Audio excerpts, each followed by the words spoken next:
Dear student, आज की इस वीडियो में हम बड़े ही आसान तरीके से निबंध रचना का अध्ययन करेंगे। एक अच्छे निबंध को लिखने के लिए किन किन तत्वों की आवश्यकता होती है, कैसे शब्दों को लिखें कि हमारा निबंध रोचक हो, और उस निबंध के जो भी शब्द हों वो तारतम्य हो, एक दूसरे से जुड़े हों सब, और हमारे एग्ज़ाम में हमें फुल मार्क और पूरा मार्क मिल जाए। तो एक अच्छे निबंध को कैसे लिखा जाए, किस तरीके से लिखा जाए, कैसे उसकी रचना की जाए, और निबंध लेखन के लिए किन किन बातों का मुख्य रूप से ध्यान किया जाए, तो ये अध्ययन प्रारंभ करते हैं निबंध लेखन का। अगर बात करते हैं निबंध लेखन का, तो आप जानिए निबंध लेखन आपका व्याकरण नहीं है। निबंध लेखन कौशल के अंतर्गत आता है। आपकी राइटिंग स्किल कैसी है, किस तरीके से आप लेखन करते हैं, शब्दों में किस तरीके से उसे प्रकट करते हैं लिखकर, यह सब लेखन कौशल के अंतर्गत देखा जाता है। बोर्ड परीक्षाओं में आपको लेखन कौशल के अंतर्गत निबंध लेखन दिया जाता है। निबंध लेखन को लिखते समय आप मुख्य रूप से कुछ बातों पर जरूर ध्यान रखिए, क्योंकि निबंध लेखन के समय आपको ऐसा निर्देश दिया जाता है कि 200 से 250 शब्दों में आपको निबंध की रचना करनी पड़ती है।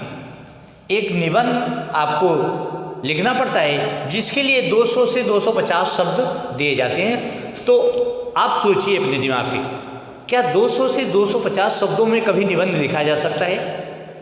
कभी नहीं लिखा जा सकता है, इसलिए कि एक कॉपी के पेज पर अगर शब्दों को लिखा जाए तो कम से कम 300 शब्द होते हैं, और एक बड़ी अगर कॉपी हो उसके अगर पृष्ठ पर शब्दों को लिखा जाए तो 600 शब्द के करीब होते हैं। तो 200 से 250 शब्दों में आपको निबंध लिखना है। ऐसे निबंध को लिखने के लिए आपके दिमाग में ये बात हमेशा होनी चाहिए कि शब्द बार बार दोहराए ना जाए। शब्द ऐसे होने चाहिए जो कम से कम शब्दों में अधिक बातें स्पष्ट कर सके।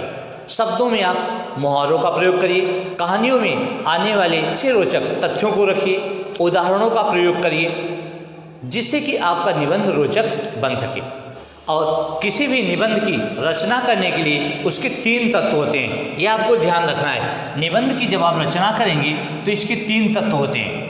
जो पहला तत्व होता है इसे प्रस्तावना कहते हैं, या आप भूमिका भी कह सकते हैं, या इसे आरंभ भी कर सकते हैं, क्योंकि यहीं से इस निबंध का प्रारंभ होता है। तो प्रस्तावना, भूमिका या आरंभ, कुछ भी आप इसे कर सकते हैं। यह किसी भी निबंध का प्रारंभिक भाग होता है, जहाँ से उसे प्रारंभ करते हैं। का दूसरा भाग है विवेचना या मध्य भाग। तीसरा और अंतिम जो भाग होता है वह है उपसंहार, निष्कर्ष या परिणाम। विभिन्न तरीके से इसे भी प्रकट किया जाता है, कहा जाता है। तो इस तरीके से आपको ध्यान देना है। पहले भाग को प्रस्तावना, भूमिका या आरंभ कहते हैं, मध्य वाले भाग को विवेचना या मध्य भाग कहते हैं, तथा जो निबंध का अंतिम पार्ट होता है उसे उपसंहार, निष्कर्ष, परिणाम या अंतिम भाग कहते हैं। तो इस प्रकार से इन तीनों को ध्यान रखना है। इन तीनों को बनाने के लिए जो एक क्रम होता है जो इन तीनों को जोड़ता है, इसको क्या कहते हैं? इसको कहते हैं रूपरेखा।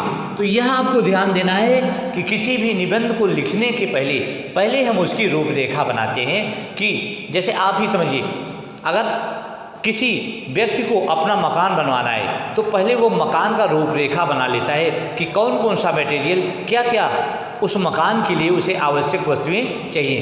तो सभी वस्तुओं की व्यवस्था जब वो कर लेता है तब उस भवन का निर्माण प्रारंभ करता है। उसी प्रकार से आपके निबंध का आपका जो विषय है कौन सा हो सकता है, आपका टॉपिक क्या होगा, सब्जेक्ट आपका क्या है, उस सब्जेक्ट की पहले आप रूपरेखा बना लेते हैं, और उसके बाद तब प्रस्तावना, भूमिका, आरंभ, विवेचना, मध्य भाग, उपसंहार, निष्कर्ष या परिणाम का वर्णन करते हैं। अब आपको यहाँ ध्यान क्या देना है, अगर आप प्रस्तावना पहले भाग को लिखते हैं तो प्रस्तावना को रोचक बनाना है।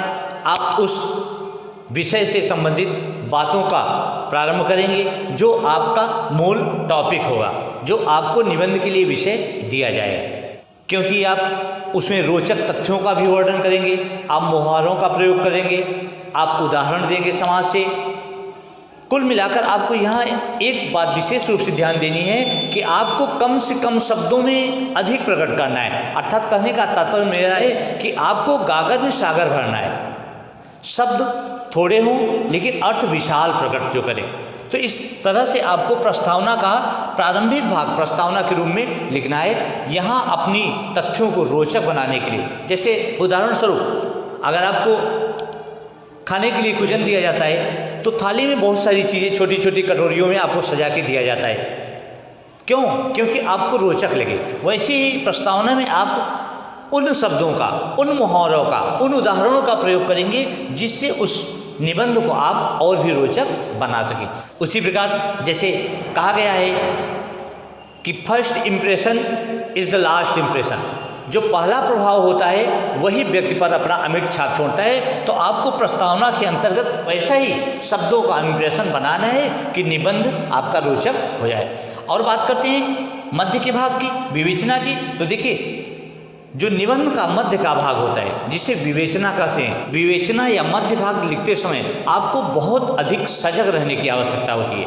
क्योंकि जब भी विवेचना या मध्य भाग का आप वर्णन कर रहे हैं, अपने विचारों को लिख रहे हैं, तो उस समय आपको ध्यान रखना चाहिए कि अपने विचारों को पहले अनुच्छेदों के रूप में अलग अलग कर लीजिए, पृथक पृथक कर लीजिए और उन्हीं पृथक पृथक अनुच्छेदों पर अपने विचारों को, अपनी कल्पनाओं को अलग अलग रूप में प्रकट करके लिखते जाइए। इसीलिए मध्य भाग हमेशा ही महत्वपूर्ण निबंध का माना जाता है। शब्दों में तारतम्यता भी हो, शब्द बार बार दोहराए ना जाएं, इस बात का आपको विशेष ध्यान देना है। और बात करते हैं निबंध के अंतिम अर्थात उपसंहार, निष्कर्ष या परिणाम के भाग की। तो उपसंहार, निष्कर्ष या परिणाम तीनों का आशय एक ही होता है। निबंध को जब आप लिखते हैं तो इस प्रकार से प्रस्तावना, आप निबंध की प्रस्तावना को लिखते हैं, उसकी भूमिका बनाते हैं, एक अच्छे ढंग से अपने विचारों को प्रकट करते हैं लिखने के माध्यम से। उसी प्रकार से आपको निबंध का अंत भी करना है। निबंध का अंत ऐसा होना चाहिए, उपसंहार ऐसे होने चाहिए कि आप अपनी लेखनी से किसी को प्रभावित कर दें। अर्थात जो आपके निबंध को पढ़े वह आकर्षित हो जाए, उसके मन पर वे भाव अपने आप ही स्पष्ट हो जाए। अर्थात उसके मनस रूपी पटल पर वे भाव अत्यंत रूप से दिखाई देने चाहिए। ऐसे आपके निबंध का अंतिम पार्ट होना चाहिए। और उसी प्रकार से निबंध का अंत आपको करना चाहिए। जैसे कहा गया है, अंत भला तो सब भला। अर्थात अंतिम आपका उपसंहार या निष्कर्ष परिणाम अगर अच्छा हो रहा है, किसी के मन पर आपने अपने निबंध के, अपनी लेखनी के माध्यम से मन पर छाप छोड़ा है, तो निश्चय ही आपका निबंध अच्छा होगा। तो इस ढंग से आप निबंध का अंत भी कर सकते हैं। इस प्रकार से आपको ध्यान रखना है कि एक अच्छे निबंध को हम कैसे लिखकर प्रकट कर सकते हैं। निबंध लिखते समय आपकी लेखनी में हमेशा ही शुद्ध साहित्यिक खड़ी भाषा का प्रयोग होना चाहिए। भाषाओं के अंतर्गत आप मुहावरेदार भाषाओं का भी प्रयोग कर सकते हैं, कहावतों का, उदाहरणों का। इस प्रकार से आप प्रयोग करके अपने निबंध को रोचक बना सकते हैं। आपको विशेष रूप से यह ध्यान रखना है कि निबंध में अनावश्यक बातें नहीं होनी चाहिए, विचारों का तालमेल होना अति आवश्यक होता है। तो इस प्रकार से आप एक अच्छे निबंध को लिखकर व्यक्त कर सकते हैं। तो बच्चों, आशा है यह वीडियो आपको पसंद आई होगी। इस वीडियो के माध्यम से आप निबंध लेखन आसानी से लिख सकते हैं।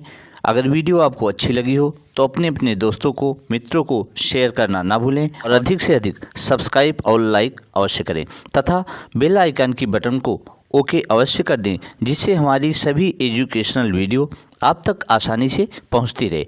तो इस वीडियो में बस इतना ही। Thank you so much.